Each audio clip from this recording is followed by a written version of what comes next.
All right, so let's dive into behavioral contracts. Okay. Yeah. It's kind of like something you might already be familiar with from other parts of life, but we're putting like a behavior change spin on it. Right. You know how like when you buy a house, Uh-huh. you have like a contract that lays out the ground rules. Right. Behavior contracts do the same thing, but for the way we act. Yeah, it's a great way to put it. Yeah. It's all about, having that clear written agreement, Mm-hmm. outlining, exactly what behaviors we want to target, Yeah. how we're going to measure progress, and Right. what happens, good or bad, depending Yeah. on whether the goals are met. So going through the material, Okay. it looks like there are two main types of behavioral contracts. Yeah. One party and two party. Uh-huh. The one party contracts kind of caught my eye. Yeah. It's like making a deal with yourself. Exactly. Right. Yeah, it's a personal commitment. Okay. Like saying, okay, here's what we're going to do, and here's how we're going to make it happen. Yeah. And you have like a contract manager, Right. like somebody to keep you accountable. It's like having a super supportive accountability buddy Right. who actually keeps you honest. Yeah. And speaking of accountability buddies, Mm-hmm. we have this great example of Stavros, Ah, yes, Stavros. was a grad student who was struggling to finish his dissertation. Now his story is so fascinating. Yeah. Because it's a great example of how creative we can get with these contracts. Okay. He really wanted to finish his dissertation, Mm-hmm. but he also really, really loved his collection of vintage jazz albums. Oh, wow. So he made a deal with his contract manager, Ray, Okay. that if he didn't meet his weekly writing goals, Yeah. she would choose one of his beloved albums Oh, no. for him to break in half. What? Or- Wow. Talk about high stakes. I know. I could practically feel the motivation or maybe the anxiety just thinking about it. Yeah, But hey, if it works right. absolutely. And it did work for him. The point is, the consequences, whether positive or negative, Yeah. have to be meaningful to the individual. Okay. And for Stavros, it was about finding something that mattered enough Yeah. to outweigh the discomfort of breaking a personal rule. That makes total sense. Yeah, Now, what about two-party contracts? sure. Is that basically like negotiating a treaty with someone else? Pretty much. Sure. It's about, two or more people coming together. Right. Like in the case of Dan and his parents, they were constantly butting heads. Yeah. So they used a contract to improve their family dynamics. Okay. Dan agreed to be home by a certain time, Okay. get his homework done. And his parents agreed to ease up on nagging him about chores. So it's about finding a compromise Yes. where everybody wins. Exactly. All right. So let's get into the nitty-gritty. Okay. What makes a behavioral contract tick? All right. What are like the must-have ingredients for success? Yeah, you can think of it like a recipe Okay. with 5 key components. Miss one, and it might not turn out as well. All right. Spill the beans. Okay. What are these 5 secret ingredients?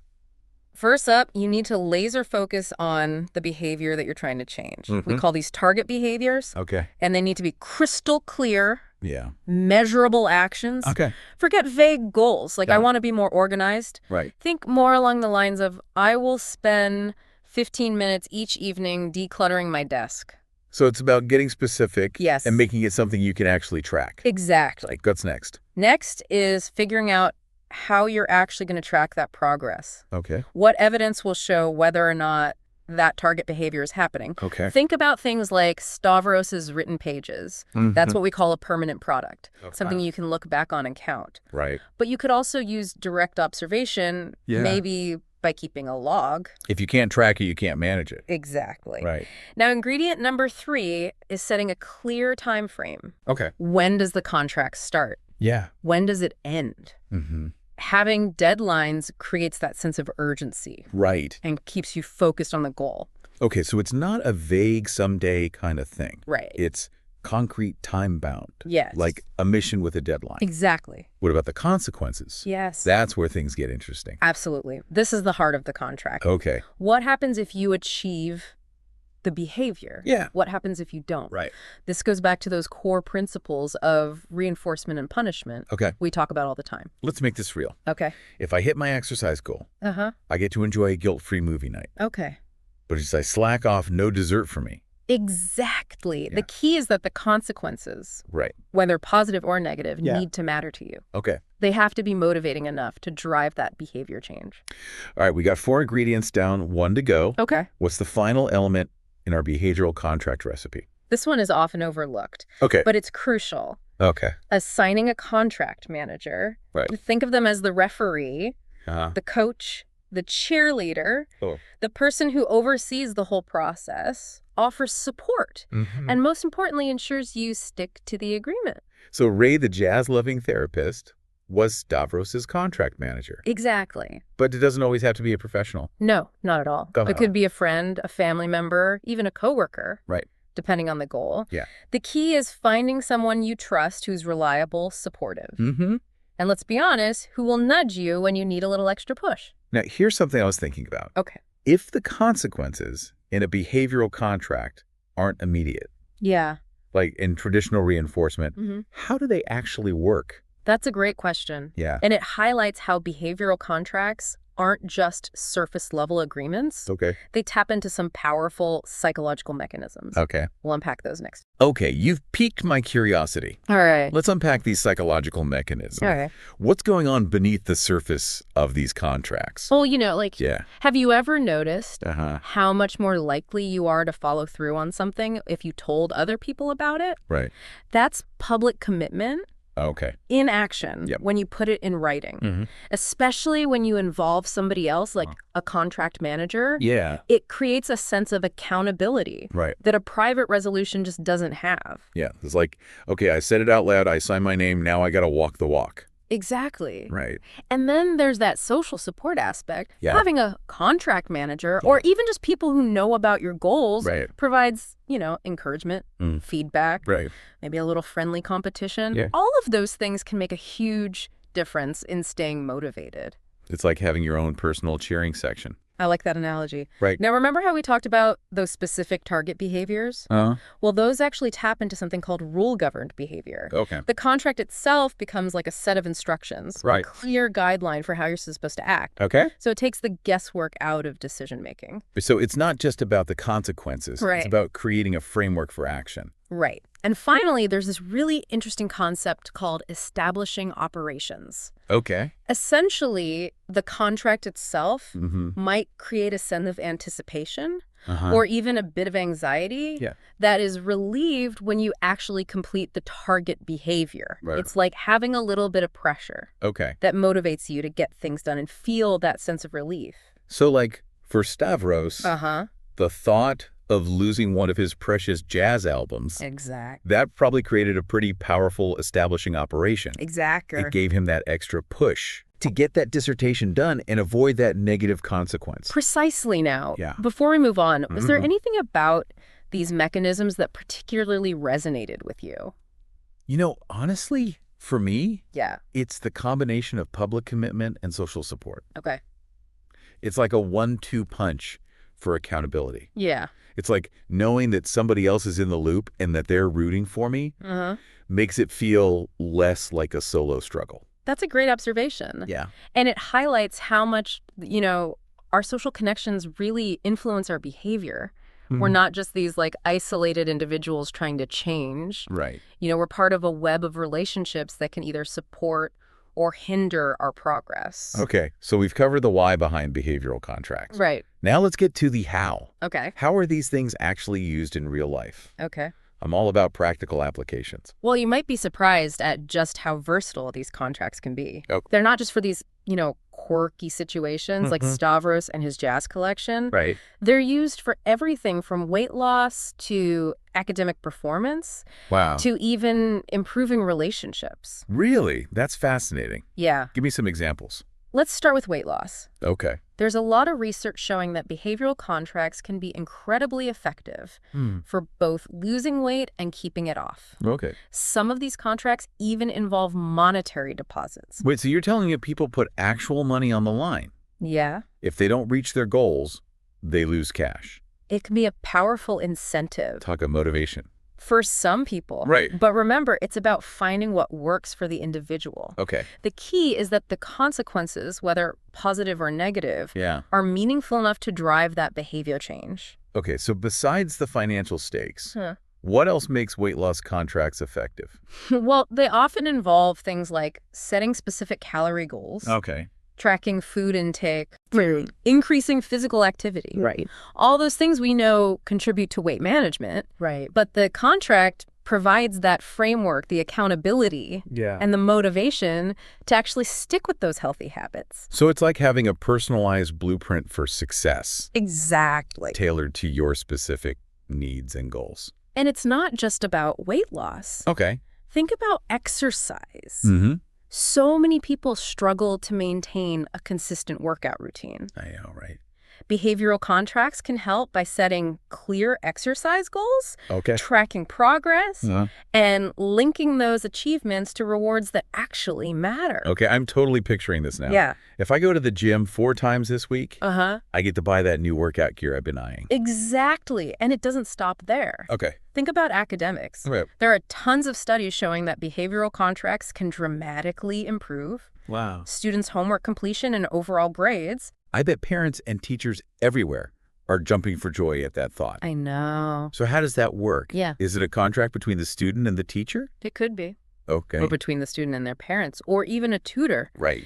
The key is to clearly define the academic goals, how they'll be measured, like grades, assignments, completed study, time logged, and of course, those all-important consequences. This is giving me all sorts of ideas. Yeah. I'm starting to see the potential of behavioral contracts in so many areas of life. They really are incredibly versatile. Yeah. And we've only scratched the surface. Okay. They can also be incredibly helpful in parent-child relationships, helping to address challenging behaviors and promote positive ones. So if a child is struggling with tantrums or refusing to do chores, exactly, a behavioral contract can provide a clear structure for both the parent and the child. It helps to establish expectations, set limits, provide consistent consequences, takes the guesswork out of parenting, and gives everyone a framework to work within. I'm honestly amazed at the range of applications here. Yeah. I never would have thought that behavioral contracts could even be used in couples therapy. You'd be surprised. Wow. They can be incredibly helpful in addressing communication problems, resolving conflicts, and even establishing a more balanced division of household responsibilities. So it was like a relationship tune-up. Exactly. Using a behavioral contract to get things back on track. It's about creating a more harmonious and functional dynamic. Okay, I'm sold. All right. I think everyone could benefit from a little behavioral contract action. I agree. But for our listeners who are ready to dive in and try this out, what are some practical steps they can take? Where do they even begin? That's a great question. First and foremost, you need to choose target behaviors that are specific, measurable, achievable, relevant, and time-bound. Right. We often use the acronym SMART to remember those key elements. So instead of saying, I want to be more organized, you'd say something like, I will spend 15 minutes each evening decluttering my desk. Perfect example. Okay. That's SMART, specific, measurable, achievable, relevant, and time-bound. Gotcha. Starting with small, manageable goals is also essential. Okay. Don't try to change everything at once. Right. Gradual progress is much more sustainable. It's like building a muscle. Yes. You wouldn't start by lifting 100 pounds on your first day at the gym. Exactly. Start small, build momentum, and gradually increase the challenge as you get stronger. What about the contract manager? Okay. Any tips on finding the right person for the job? Look for someone you trust. Okay. Someone who is supportive and reliable. And this is crucial. Someone who will hold you accountable. Even when it gets tough. It could be a friend, a family member, a therapist, or even a colleague, depending on the nature of your goals. So it's all about finding that balance of support and accountability. Precisely, the contract manager isn't there to be a drill sergeant, but to be a guide and a cheerleader, helping you stay on track and celebrate your wins along the way. Now, before we move on, Yeah. Are there any common pitfalls people should be aware of That's a great question. when using behavioral contracts? Well, behavioral contracts can be incredibly effective. Yeah. They're not a magic wand. Okay. There are a few things to keep in mind to maximize their effectiveness and prevent them from backfiring. Okay, let's hear it. All right. What are some of these common traps that people might fall into? One of the biggest mistakes is setting unrealistic goals. Okay. It's tempting to aim for the stars. Right. But if your goals are too lofty, you're setting yourself up for disappointment and frustration. So instead of vowing to run a marathon next month, when you haven't exercised in years, you might start with a goal of walking for 30 minutes 3 times a week. Gradual progress is key. Another pitfall is neglecting the importance of reinforcement. Okay. It's easy to focus on the consequences of not meeting the goal, Yeah. like that potential lost money in the weight loss example. Right. But don't forget to celebrate your successes along the way. It's like the old carrot and stick analogy. I love that. Yeah. The stick might get you moving, but the carrot is what keeps you going. Reinforcement. Yes. Whether it's a tangible reward or just a sense of accomplishment, right, is crucial for maintaining that motivation. Makes perfect sense. Yeah. What other traps should we be on the lookout for? Yeah, well, what else? Well, another common mistake is being too rigid with the contract. Okay. Life happens. Right. And there might be times when you need to adjust your goals or timelines. So if you get sick or have an unexpected work deadline, it's okay to be flexible and renegotiate the terms of the contract. Absolutely. The key is to view the contract as a tool, not a rigid set of rules. It should be something that empowers you. Yeah. Not something that causes you stress and anxiety. That's really helpful to remember. It takes the pressure off. Makes the whole process feel a lot more manageable. Exactly. And finally, don't underestimate the importance of self-monitoring and reflection. Okay. Regularly track your progress, evaluate what's working and what's not, and be willing to make adjustments along the way. So it's not a set it and forget it kind of thing. Right. You need to stay actively engaged and make sure that contract is serving its purpose. Precisely. It's about making the contract work for you. Right. Not the other way around. I think we've given our listeners a lot to chew on already. Yeah. But before we wrap up, okay, I'd love to hear your thoughts on the bigger picture here. All right. What's so fascinating about behavioral contracts, and why should our listeners care? What fascinates me most is their ability to bridge the gap between intention and action. Okay. We all have goals and aspirations, but too often, those good intentions just kind of fizzle out. Right. Behavioral contracts provide a framework, a roadmap to translate those desires into concrete, measurable actions. It's like they provide the scaffolding for behavior change. Exactly. They help us to create the structure and support we need to actually achieve what we set out to do. And that's why this concept is so important for our listeners. It's not just about losing weight, getting better grades, or any specific goal. It's about empowering ourselves to take control of our lives, to break free from those patterns of behavior that are holding us back, and to create lasting positive change. I love that perspective. Yeah. It's not just about the destination, it's about the journey. Right. The skills and mindset we develop along the way. It's about becoming architects of our own behavior. Well said. And for our listeners who are practitioners of applied behavior analysis, I think behavioral contracts offer a fantastic opportunity to empower our clients. Absolutely. It's a collaborative approach that puts them in the driver's seat of their own behavior change journey. It shifts the dynamic from, expert tells client what to do, to a partnership where the client is actively involved in setting goals, identifying reinforcers, monitoring their own progress. Exactly. It fosters a sense of ownership and autonomy that can be incredibly powerful. And let's not forget the practical benefits. Behavioral contracts provide a clear, objective framework that can streamline treatment planning. And make it easier to track progress and make data-driven decisions. Yeah, that's a huge win for both the client and the practitioner. Takes the guesswork out of the equation, allows for a more a systematic and efficient approach to behavior change. And speaking of efficiency, I think it's worth highlighting that behavioral contracts can be real time savers in the long run. Okay, how so? Well, by setting those clear expectations and consequences up front. You can potentially avoid a lot of those back and forth discussions and power struggles that can come up when those boundaries aren't well defined. It's like a proactive approach to behavior management. Exactly. You're addressing those potential issues before they even have a chance to escalate. Which saves everyone a lot of time, energy, and frustration. Exactly. Now, while we've been singing the praises of behavioral contracts, it's also important to remember that they're not a one-size-fits-all solution.